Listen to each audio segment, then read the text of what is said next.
Halo teman-teman, Assalamualaikum warahmatullahi wabarakatuh. Apa kabar kalian semua? Semoga selalu diberi kebahagiaan. Karena saya sendiri pun merasa bosan, jenuh gimana gitu ya, harus di rumah terus karena sedang adanya pandemi virus COVID-19 ini. Tapi nggak apa-apa. Ngomong-ngomong, selama pandemi virus COVID-19 ini kalian udah ngelakuin apa aja sih? Apakah berat badan kalian sudah turun atau makin naik, atau plan-plan kalian yang di rumah aja ini udah tercapai, misalnya kayak udah pinter masak beberapa menu atau lain sebagainya gitu ya. Jadi sekarang ini aku lagi baca artikel yang lagi viral banget. Ini tuh fenomena diskriminasi yang terjadi di tengah pandemi virus COVID-19 yang sedang melanda di Indonesia. Nah, emang sih banyak banget kekerasan dan ketidakadilan yang dirasakan oleh masyarakat akibat dari sebuah prasangka dan diskriminasi. Contohnya kayak artikel di atas yang petugas medis dikucilkan, terus ada jenazah COVID-19 itu ditolak dan lain sebagainya gitu. Nah, yang jadi pertanyaan, apa sih diskriminasi itu? Emang sih banyak banget yang menyamakan penggunaan kata diskriminasi sama prasangka. Padahal secara konseptual, diskriminasi sama prasangka ini merupakan dua hal yang sangat berbeda. Kalau prasangka ini merupakan sebuah sikap, ini tuh biasanya bersikap negatif, tapi tidak menutup kemungkinan untuk bersikap positif yang ditujukan pada suatu kelompok yang didasarkan pada kelompok keanggotaannya tersebut. Dengan kata lain, misal ada seseorang yang memiliki prasangka terhadap seseorang. Nah, prasangka ini berasal dari keanggotaannya dalam suatu kelompok, bukan merupakan karakteristik individu seperti kepribadiannya di masa lalu atau emang sikap negatifnya gitu. Nah, terus prasangka ini juga dapat bersifat covert dan overt. Nah, kalau sebuah prasangka sudah nyata dalam perilaku overt, maka ini bisa disebut namanya diskriminasi. Jadi diskriminasi ini dapat diartikan sebuah perilaku yang negatif terhadap orang lain yang sudah ditargetkan oleh prasangka. Nah, misal merasa tidak nyaman duduk samping target prasangka. Nah, ini tuh menunjukkan bahwa seseorang memiliki prasangka, namun memutuskan untuk berpindah tempat duduk untuk menjauhi target prasangka, ini dinamakan diskriminasi. Itu teman-teman. Nah, gimana nih teman-teman penjelasan tentang prasangka dan diskriminasi yang udah disampaikan? Udah jelas atau belum perbedaannya prasangka dan diskriminasi? Jadi, diskriminasi itu apabila kita memiliki prasangka, kemudian prasangka itu membuat kita menunjukkan perilaku seperti membeda-bedakan, perlakuan, pengucilan, dan lain sebagainya. Diskriminasi yang sedang marak terjadi seperti yang sudah disebutkan dalam artikel sebelumnya, yaitu diskriminasi terhadap tenaga medis yang menangani COVID-19 beserta ODP dan PDP. Tahu nggak sih, FSB Kikes mencatat ada ratusan kasus diskriminasi yang terjadi kepada tenaga medis. Mulai dari ada yang diusir dari kosan atau kontrakannya, ada yang tidak diterima di lingkungannya. Terus kalau menurut teman-teman gimana nih pendapat teman-teman tentang fenomena tersebut? Kalau aku pribadi sih merasa prihatin ya, karena tenaga medis itulah yang berjuang di garda terdepan untuk melawan pandemi COVID-19 ini. Seharusnya kita lebih memberikan banyak dukungan dan apresiasi kepada apa yang sudah mereka lakukan. Teman-teman bayangkan, mereka sudah lelah pulang dari rumah sakit, ingin istirahat di kosan di rumahnya, tapi ditolak oleh lingkungannya. Jadi sedih. Ya, kepada tenaga medis, tapi juga kepada PDP dan ODP, juga keluarganya. Banyak tetangga-tetangga yang kayak, ih, itu kan yang keluarganya ada yang ini kan kemarin jadi ODP, jadi PDP. Nah, tindakan-tindakan kayak gini, tindakan pengucilan kayak gini justru membuat kepanikan baru yang bikin orang-orang jadi takut buat memeriksakan dirinya apabila sedang sakit. Ih, jangan-jangan nanti aku kena COVID-19, terus nanti tetangga-tetangga ngucilin aku kayak gitu. Jadi omongan tetangga-tetangga. Nah, kalau dengan kayak gini kan makin susah buat mengendalikan COVID-19 kan? Iya nggak? Setuju nggak? Terus gimana dong caranya kita menyikapinya? Iya, kita emang harus jaga jarak. Ingat PSBB, tapi bukan dengan mengucilkan dan melontarkan ujaran yang buruk tentang mereka. Seperti itu. Pula tenaga medis itu pasti mengikuti protokol kesehatan kok. Aman pastinya.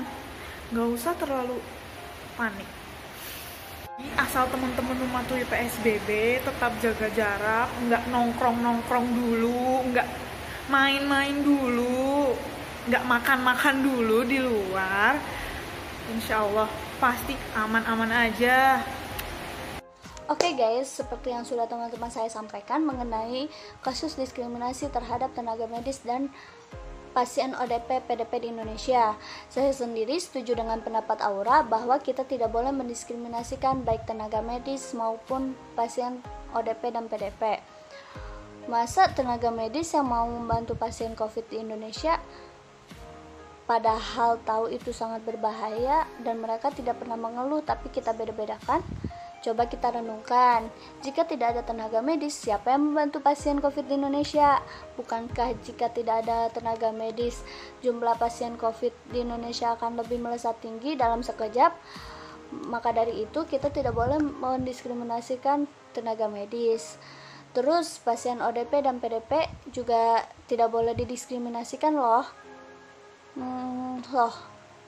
Pasti kalian bertanya, kenapa? Bukannya mereka membahayakan kita? Iya, tapi tetap teman-teman, kita tidak boleh mendiskriminasikan mereka. Coba sekarang kita pikirkan, kalau kita yang berada di posisi mereka, akankah kita sedih melihat orang-orang yang menjauh dari kita hanya karena kita berstatus ODP ataupun PDP? Baik teman-teman, sekarang kita akan membahas gimana sih seharusnya kita bersikap saat ini. Menurut saya, sekarang kita harus tetap bersikap rendah hati kepada siapapun tanpa membeda-bedakannya. Mereka yang dinyatakan pasien ODP maupun PDP juga bukan monster yang harus kita jauhkan ya teman-teman. Dengan kita menjaga jarak juga sudah menghambat penularannya loh.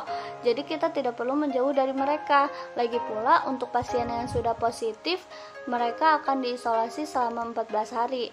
Begitu juga pasien yang dinyatakan ODP maupun PDP, mereka akan mengisolasikan diri mereka di dalam rumahnya. Perlu diketahui juga ya teman-teman, dengan kita selalu menjaga kebersihan dan kesehatan itu juga menghambat penularannya loh.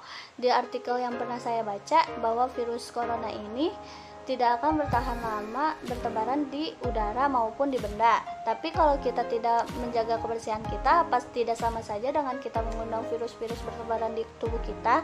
Maka dari itu, pemerintah menghimbau untuk kita menyediakan hand sanitizer kemanapun kita pergi.